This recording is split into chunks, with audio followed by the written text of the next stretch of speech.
Hi, Aliyah here, and I'll be talking about the promotion and preservation of local arts as well as creating an artwork of my own dedicated to that. So stay tuned. I'm from Lipa, Batangas, also known as the Rome of the Philippines. It's a center for tourism and pilgrimage for the Catholic population. I remember as a young child when my family and I first visited the San Sebastian Cathedral. I was in awe of this grand, beautiful church.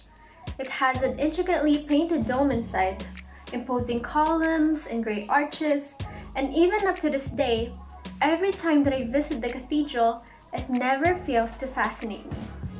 Aside from being a tourist attraction due to it being an architectural landmark, the cathedral is also an integral part of the Catholic community.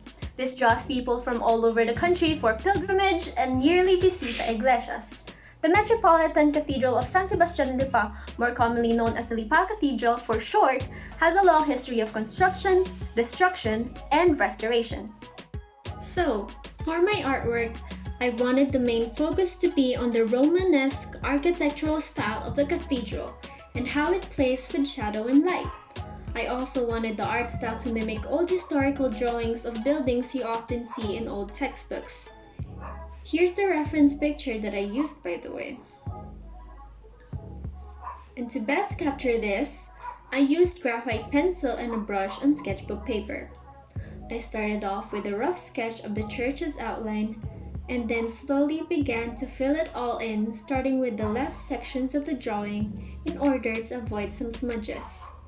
I shaded the walls, roofs, and accents of the church using hatch and cross-hatch shading techniques.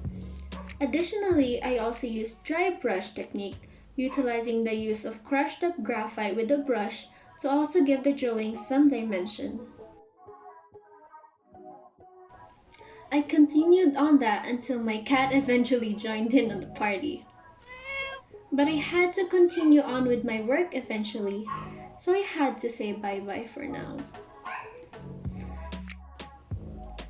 Moving forward, I now continued the dome and finished it off and then began to add some shading to the western side of the cathedral tower. All that I did from here on was the same, pretty much. And I wanted the first side of the cathedral to look as if it's facing the sun, and then the other two sides to look as if it's in the dark, so I shaded that much more than I did on the first one. And on to one of the final parts. I started to darken the intricate features on the front of the cathedral, also using the shading methods that I previously mentioned. I had to make sure that my source of light seemed logical, so I put most of the darkness on the hinges below roofs, inside the arches of the doorways and windows, and in the dips and hollows of the structures, or columns on the front of the cathedral.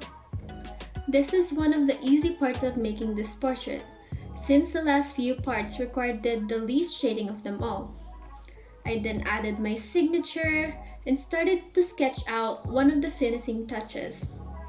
To lessen out the blank spaces on the top, I decided to throw in some lines, squiggles, and random circles on there that look like tree branches with falling leaves.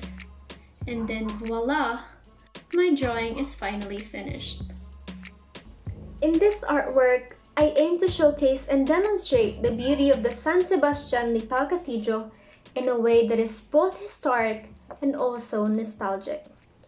I utilize this type of art style, which feels like an old pen and ink portrait that old artists, explorers, and historians also use to illustrate the buildings and sceneries that they saw in their travels.